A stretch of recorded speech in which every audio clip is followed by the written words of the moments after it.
ಪರೋಕ್ಷವಾಗಿ ಸಪೋರ್ಟ್ ಅನ್ನ ಯಾವಾಗಲೂ ಕೂಡ ಮಾಡ್ತಾನೆ ಇರುತ್ತೆ ಅಂತೇಳಿ. ಹಾಗಾದ್ರೆ ಈಗ ಮುಂದಿನ ದಿನಗಳಲ್ಲಿ ಒಂದು 10 ರಿಂದ 15 ರಾಷ್ಟ್ರಗಳು ಅಮೆರಿಕದ ವಿರುದ್ಧ ಒಟ್ಟಾಗಬಹುದಾ ಅಂತೇಳಿ ಮಧ್ಯಪ್ರಾಚ್ಯದಲ್ಲಿ? ಈಗ ಯಾವ ಟೈಮ್ದಲ್ಲಿ ಅಲಯನ್ಸ್ ಹೆಂಗ್ ಫಾರ್ಮ್ ಆಗ್ತದ ಹೇಳಕ್, ಯಾಕಂದ್ರೆ ಆಕ್ಚುಲಿ ಇವರು ಏನಪ್ಪಾ ಅಂದ್ರೆ ಓಪನ್ಲಿ ಸಪೋರ್ಟ್ ಇಷ್ಟೊತ್ತಿಗೆ ಬಂದ್ಬಿಡ್ಬೇಕು. ಯಾಕಂದ್ರೆ ಈಗ ನೆಕ್ಸ್ಟ್ ಯಾರ್ದು ಏನಪ್ಪಾ ಅಂದ್ರೆ ಈ ವರ್ಲ್ಡ್ ಆರ್ಡರ್ ದಲ್ಲಿ ಏನಂತಂದ್ರೆ UN ದಲ್ಲಿ ಪರ್ಮಿಷನ್ ತಗೊಂಡಿಲ್ಲ, ಕಾಂಗ್ರೆಸ್ ಪಾರ್ಲಿಮೆಂಟ್ ಪರ್ಮಿಷನ್ ತಗೊಂಡಿಲ್ಲ. ಈ Trump is doing in supreme court it is erratic order, I don't care ಅಂತ ಅಂತಿದ್ದಾರೆ.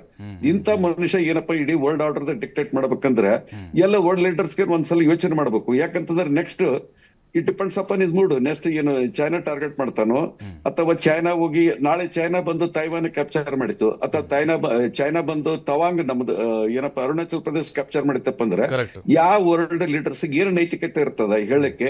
ಏನಂತಂದ್ರೆ what Trump is doing, I am doing the same thing ಅಂತ ಒಂದು ಏನಪ್ಪಾ ಜಂಗಲ್ ರಾಜ ಶುರು ಆಗ್ಬಿಡ್ತದೆ.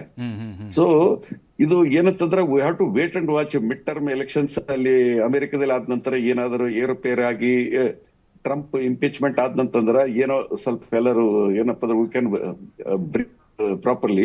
ಅದರ್ವೈಸ್ ಏನಂತಂದ್ರೆ ಇವ್ರದೆಲ್ಲ ಬಿಸ್ನೆಸ್ ಇಂಟ್ರೆಸ್ಟ್. ಒಬ್ಬ ಬಿಸ್ನೆಸ್ ಮ್ಯಾನ್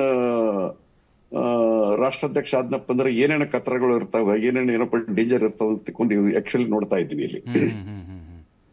ಸರ್, ಈಗ ಇನ್ನೊಂದು ನನ್ನ ಪ್ರಶ್ನೆ ಅಂತ ಹೇಳಿದ್ರೆ, ಈಗ ಭಾರತಕ್ಕೂ ಕೂಡ ಟ್ರಂಪ್ ಡೇಂಜರ್ ಅಂತ ಹೇಳಿ ಹಾಗಾದ್ರೆ ಮುಂದಿನ ದಿನಗಳಲ್ಲಿ? ಡೇಂಜರ್ ಅನ್ನಕ್ಕೇನು, ನೀವು ಏನಪ್ಪಾ ಅಂದ್ರೆ ನೆಗೋಷಿಯೇಟ್ ಮಾಡ್ಲಿಕ್ಕೆ ಬಿಡೋದಿಲ್ಲ. ನಿಮ್ಗೆ ಏನಪ್ಪಾ ಅಂದ್ರೆ ಶಟ್ ಆಫ್ ಕಾಲ್ ಕೊಟ್ಬಿಡ್ತಾರೆ. ನೆಗೋಷಿಯೇಟ್ ಅಂತಾರೆ. ಈಗ ಒಂದು ಕಾಲಕ್ಕ ರಿಚಾರ್ಡ್ ನಿಕ್ಸನ್ ಮತ್ತೆ ಇಂದಿರಾ ಗಾಂಧಿ ನಡುವೆ ಫೇಸ್ ಆಫ್ ಇದ್ದಾಗ ಇಂದಿರಾ ಗಾಂಧಿಗೆ ಧೈರ್ಯ ಇತ್ತು. You can be a elder brother but cannot be a boss, you cannot be big brother. ಆ ಟೈಪ್ ನೀವು ಬುಲ್ಲಿ ಮಾಡಕ್ಕೆ ನಮಗೆ ಬರೋದಿಲ್ಲ. ನಮ್ಮದೇ ಆದಂತ ಒಂದು ಅಸ್ತಿತ್ವ ಇದೆ ಅಂತಕ್ಕೊಂದು ಆ ಧೈರ್ಯ ಲೀಡರ್ಶಿಪ್ ನಲ್ಲಿ ಬರ್ಬೇಕಲ್ಲ. ಈಗ ಏನಪ್ಪಾ ಅಂದ್ರೆ ಪಾಕಿಸ್ತಾನ ಯುದ್ಧ 1971 ಆದಾಗ ಈ ಸಿಚುವೇಶನ್ ಆಕ್ಚುಲಿ ಡೆವಲಪ್ ಆಗಿತ್ತು. ಇಂದಿರಾ ಗಾಂಧಿ ಕೇರ್ ಮಾಡ್ಲಿಲ್ಲ. ನಿಮ್ಗೆ ಏನಪ್ಪಾ ಅಂದ್ರೆ ಬಾಸಿಸಮ್ ಬುಲ್ಲಿಸಮ್ ನಾವು ಟಾಲರೇಟ್ ಮಾಡೋದಿಲ್ಲ ಅಂತಕ್ಕೊಂದು ಇದು ಮಾಡಿದ್ರು. It depends upon leadership. ಅದನ್ನ ಏನಪ್ಪಾ ಅಂದ್ರೆ whether somebody is ready to take on that, or ಏನಪ್ಪಾ ಅಂದ್ರೆ ಪ್ರತಿಯೊಂದು ಅವ್ರು ಹೇಳಿದ ಮಾತು ಕೇಳ್ಕೊಂತ ಸರೆಂಡರ್ ಆಗ್ತಾ ಹೋಗ್ತಾರೆ. It depends upon the leadership. Sir, ಇನ್ನೊಂದು ನನ್ನ ಕೊನೆಯ ಪ್ರಶ್ನೆ ಸರ್. ಈಗ ಟ್ರಂಪ್ ಒಂದು ರೀತಿ ಸರ್ವಾಧಿಕಾರಿ ರೀತಿ ಜಗತ್ತಿಗೆ ಕಾಣಿಸ್ತಾ ಇದ್ದಾರಂತೆ. ಅವರು ವೈಯಕ್ತಿಕ ಪ್ರತಿಷ್ಠೆಗೆ ಈಗ ನಾಯಕರನ್ನ ಟಾರ್ಗೆಟ್ ಮಾಡಿ ಹತ್ಯೆ ಮಾಡ್ತಿದ್ದಾರೆ ಅನ್ನುವಂಥ ಚರ್ಚೆಗಳು.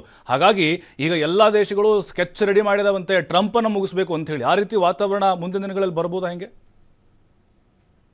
S, definitely. ಏನಂತಂದ್ರೆ ನಾನು ಟ್ರಂಪ್ ಮೊದಲು ನಂದು ಏನಪ್ಪಾ ಅಂದ್ರೆ ಇದು ಥರ್ಡ್ ವರ್ಲ್ಡ್ ವಾರ್ ಸ್ಟಾಪ್ ಮಾಡ್ಬೇಕು ಅಥವಾ ಮಿಡ್ಲ್ ಈಸ್ಟ್ ನಲ್ಲಿ ಶಾಂತಿ ಬರ್ಬೇಕಂತಂದ್ರೆ ಈ ಟಿಟ್ ಫಾರ್ ಟ್ಯಾಟ್ ನೇತನ್ಯಾಹುದು ಅಸಾಸಿನೇಷನ್ ಆಯ್ತಪ್ಪ ಅಂತಂದ್ರೆ ಪರ್ಮನೆಂಟ್ ಶಾಂತಿ ಇರ್ತದ ಆ ಏರಿಯಾದಲ್ಲಿ.